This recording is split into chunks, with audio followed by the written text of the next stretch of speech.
Election जो माहौल जी शुरू थियो त प्रोसेस पहिरियों फार्मनि जो हुयो, फार्म जेके से असां भराया, उन खां पोइ जेको आहे सो पार्टी जे तरफ़ां अञा ताईं का अनाउंसमेंट न पई थी त कुझु माण्हुनि में, कुझु दोस्तनि में, कुझु पार्टी जे वर्करनि में मायूसी छायल हुई। पोइ उन लाइ मूं सोचियो त भला कुझु चह चटोब कजे ऐं कुझु उन माण्हुनि खे हिते घुराए उन्हनि खां मौक़िफ़ पुछिजे त छा हिते मक़ामी माण्हू ज़रूरी आहे, ॿाहिरियों माण्हू जे अॻे हमेशह मुसलत थींदा हुआ उहे ज़रूरी आहिनि या केरु, उहे त हर को पंहिंजी राय ॾींदो। ऐं ॿियो PS 41 ही ॿिन्ही जो जेको जीअं हींअर तव्हां वेठा आहियो PS 40 ऐं 41 जो सेंटर आहे, जिथे सरदार फैसल गुलामन साहब वारनि जा वोट, उन्हनि जी बिरादरी, चانڈيو बिरादरी, रिंद बिरादरी, बिरोही बिरादरी, नूरोज़ खान बिरोही वारा वेठा आहिनि। इस्माइल बिरोही साहब जी महिरबानी उन फ़ोन कयो त सदाईं असांखे नज़र अंदाज़ कयो थो वञे। कुझु असांखे ख़दशा हुआ, बल्दियाती इलेक्शन में बि ग़लति फ़ैसिला थिया, पर पार्टी जी क़यादत जे करे, इलाइक़ा वासियुनि जे करे कुझु बर्दाश्त कयासीं। पर बर्दाश्त जी जॾहिं हद क्रॉस थी वेंदी आहे, उन खां पोइ जेको आहे सो असांखे पार्टी ज़ुल्फ़िकार अली भुट्टे साहब आवाज़ ॾिनो आहे, ज़बान ॾिनी आहे, ॻाल्हाइण जो मौक़ो ॾिनो आहे। तव्हां ॾिठो हूंदो त कुझु ॾींहं अॻु में पिशावर में जॾहिं जलसो थियो हो,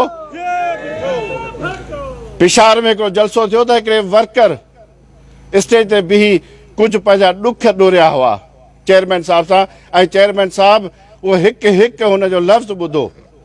सो इनशाला हीअ असांजो आवाज़ चेयरमैन साहब ताईं हिन मीडिया जे थ्रू, मीडिया जे दोस्तनि जे थ्रू उन्हनि खे असां चऊं था असांजो आवाज़ ओसि ताईं पहुचायो त हिते जो जेको नाइंसाफ़ियूं असां सां थियनि थियूं, खिपरो हुजे, सांगड़ हुजे, हिकु हिकु माण्हू खे जे टे टे उहिदा आहिनि त चोथों बि उनखे उहिदो ॾिनो थो वञे, पसंदि नापसंदी जा फ़ैसिला कया था वञनि।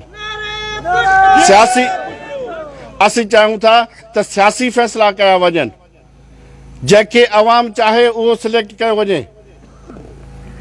जेको मक़ामी हुजे, चेयरमैन साहब जो हुकुम हुयो त हिकु ख़ानदान खे हिकु सीट मिलंदी, जंहिं वटि हिकु उहिदो आहे त उनखे ॿियो उहिदो न मिलंदो। असां चऊं था त उन ते अमल थियणु खपे। ॿ माण्हू हिकिड़े बंदि कमरे में वेही, ॿ माण्हू बंदि कमरे में वेही असांजे मुस्तक़बिल जा फ़ैसिला नथा करे सघनि। जेतिरो हुननि खे पार्टी में हक़ आहे, असांखे बि ओतिरो ई हक़ आहे।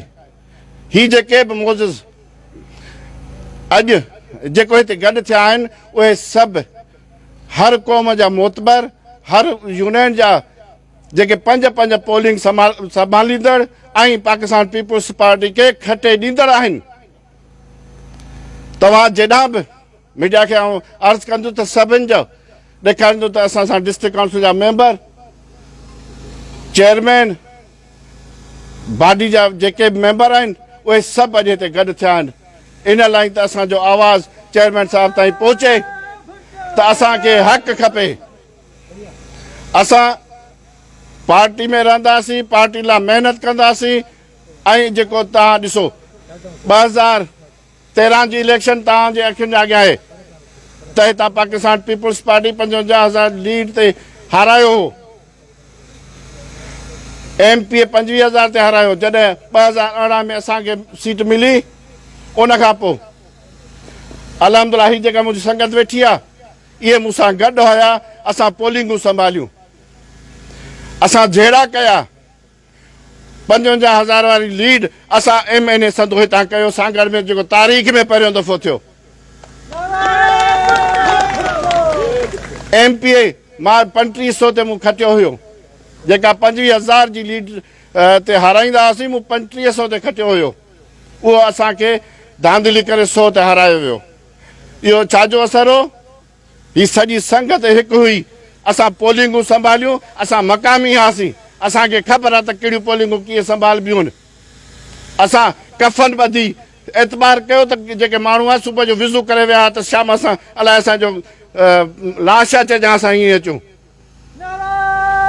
सेल्फिन वारा कम कोन ईंदा। सेल्फिन वारा कॾहिं कमु कोन ईंदा। इलेक्शन वारे ॾींहुं असुल जज़्बो आहे इलेक्शन वारो ॾींहं जो। टिकेट वठी टिकेट होल्डर थियणु सवलो कोन्हे। इलेक्शन विढ़णु सवली आहे। उहो ॾुखी आहे उन ॾींहुं जेका हिकिड़ो ॾींहुं आहे उन ॾींहुं हिते जंग आहे। उहे कोन कंदा जेके बंदि कमरे में वेही फ़ैसिला था कनि, मनमानियूं था कनि। इहे करणु हाणे असां कोन ॾींदासीं। इहे सभु ॿुधी छॾनि। असां बि पार्टी में आहियूं, असां बि ओतिरो हक़ रखूं था जेके बि वेठा आहिनि।